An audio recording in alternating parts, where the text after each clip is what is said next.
আসসালামু আলাইকুম। ভেবেছিলাম অথবা আপনারা ভেবেছিলেন যে আওয়ামী লীগ পালিয়ে গেছে, জামাতের মনে হয় আর কিছু হবে না, জামাত হয়তো আগামী 20 বছর খুবই শান্তিতে থাকতে পারবে। কিন্তু দুঃখের বিষয়, দুঃখের সঙ্গে বলতেছি, বর্তমান রাজনৈতিক পরিস্থিতির উপর বিশ্লেষণ করে বলতেছি, আগামীতে আবারও বিপদে পড়তে যাচ্ছে বাংলাদেশ জামাত ইসলামী ও ইসলামী ছাত্র শিবির। এটা কেন বললাম দেখেন, রাজধানীতে আওয়ামী লীগ মিছিল করেছে। দেখেন, একটু খেয়াল করবেন, আওয়ামী লীগ মিছিল করেছে, সেখানে মিছিলে কি বললো তারা দেখেন, যে জামাত শিবির রাজাকার, এই মুহূর্তে মানে বাংলাদেশ স্যার, এরকম একটা স্লোগান দিয়েছে। অবশ্যই আপনারা দেখেছেন, না দেখলে দেখে থাকবেন। এখন স্লোগান যে দিল এটা, এর আগে তারা যত জায়গায় মিছিল বের করেছে না কেন, সামান্য টুকি হলেও গর্ত থেকে বের হয়ে অল্প একটু হলেও মিছিল বের করেছে, প্রত্যেক মিছিলেই তারা জামাত শিবির রাজাকার এইরকম এইরকম মানে জামাত ইসলামের বিরুদ্ধে বক্তব্য দিয়েছে। কিন্তু কোনো জায়গায় একবারও বিএনপির বিরুদ্ধে কিন্তু বক্তব্য দেয় নাই। এইটা এইটা একটু খেয়াল করবেন, আমি বিএনপির ভাইয়েরা একটু আলাদাভাবে নিয়েন না। দেখেন, এই কোনো জায়গায় কিন্তু বিএনপির বিরুদ্ধে বক্তব্য দেয়নি। যত জায়গায় তারা গর্ত থেকে বের হয়েছে কয়েক মিনিটের জন্য, শুধুমাত্র শুধুমাত্র জামাত আর ইসলামী ছাত্র শিবিরকেই টার্গেট করে কিন্তু তারা বক্তব্যটা দিয়েছে।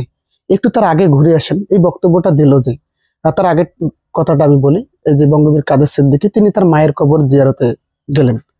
এখন সেখানে জিয়ারত শেষে তিনি বলতেছেন যে আমি আমৃত্যু পর্যন্ত জয় বাংলা স্লোগান দেব। মানে এইটাই হয়তো তার কালেমা, ওনার কালেমা এটা। উনি জয় বাংলা স্লোগান দিতে দিতে মারা যাবেন, এতে কোনো সমস্যা নাই আমাদের। কিন্তু উনি এখানে আরো বললেন যে তারা বঙ্গবন্ধু এবং জিয়াউর রহমানকে অস্বীকার করে। কারা কারা অস্বীকার করে?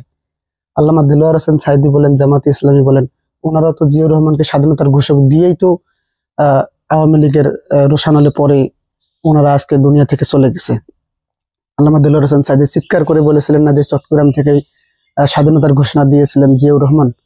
তো এনসিপির নেতারা তো এমন কোনো বক্তব্য দেয়নি যে তারা বঙ্গবন্ধু এবং শেখ জিয়াউর রহমানকে তারা অস্বীকার করে। হ্যাঁ, বঙ্গবন্ধুকে তো অস্বীকার করার এখানে একটা কারণ থাকতে পারে, কেননা তিনি যে ঘটনাগুলো ঘটিয়েছিল স্বাধীনতার পর, আমরা যে সাংবাদিক ইলিয়াস হোসেন এবং পিনাকি ভট্টাচার্যের তথ্যের উপর ভিত্তি করে আমি এটা বলতেছি, যে ঘটনাগুলো ঘটিয়েছে, ওই কারণেই বঙ্গবন্ধুর কথা বাদ দিলাম। কিন্তু জিয়াউর রহমানকে তো তারা এখানে অস্বীকার করেনি।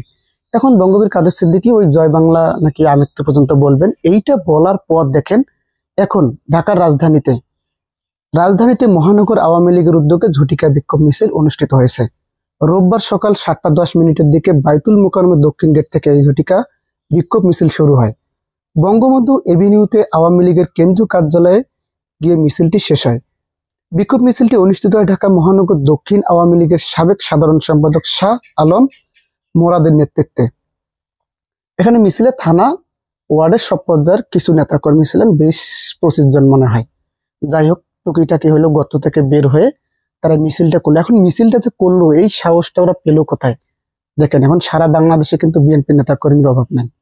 এখন বিএনপি নেতাকর্মীদের চোখ কিন্তু ফাঁকি দেওয়ার মতো কোনো সুযোগ নেই।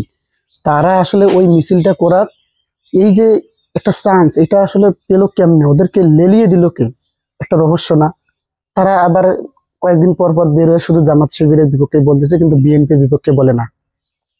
এই প্রসঙ্গে বিভিন্ন রাজনৈতিক বিশ্লেষকরা মনে করছেন যে জামাত যেহেতু নির্বাচন এখন চাচ্ছে না, ডক্টর ইউনূসকে 5 বছরের জন্য ক্ষমতায় চাচ্ছে, তো ওই রোষানল থেকে আওয়ামী লীগকে জামাত শিবিরের বিরুদ্ধে লেলিয়ে দিয়েছে বিএনপি। এখন বিএনপি এটা একটা রাজনৈতিক কৌশল মনে করতে পারে। আমি বিভিন্ন রাজনৈতিক তত্ত্বের ভিত্তিতে এটা বলতেছি, বিভিন্ন রাজনৈতিক বিশ্লেষকদের আহ বক্তব্যের পরিপ্রেক্ষিতে আমি এটা বলতেছি। তারা বলতেছে যে বিএনপি ওদের লেলিয়ে দিয়েছে।